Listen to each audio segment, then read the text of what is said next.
Director பிஷானில் இவர் பார்த்தீங்கன்னா KGF படத்தோட டேரக்டர். கடைசியாக பார்த்தீங்கன்னா நம்ம பிரபாஸோட சலாரோட ஒரு பெரிய சக்ஸஸுக்கு அப்புறம் பார்த்தீங்கன்னா ஒரு பெருசாக எந்த ஒரு படமும் இன்னும் கமிட் ஆகலாம். ஆனால் வந்து பார்த்தீங்கன்னா அஃபிஷியலாக பார்த்தீங்கன்னா ஜூனியர் என்டிஆர் கூட ஒரு படம் பண்ண போடுறாரு.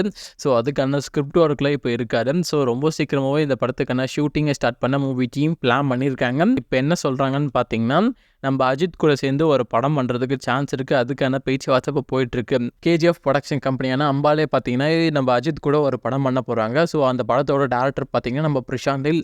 ஃபஸ்ட்டு படம் பார்த்தீங்கன்னா நம்ம பிரசாந்தில் பொறுத்த வரையும் அஜித் கூட 2 படம் பண்ண போகிறாங்க. ஃபஸ்ட்டு படம் பொறுத்த வரையும் ஸ்டாண்டர்ட் ஃபிலிம். ஸோ அந்த ஃபிலிம் போய் கேஜிஎஃப் பார்ட் 3ல கனெக்ட் பண்ணுற மாதிரி வந்து ஸ்கிரிப்ட் இருக்குது.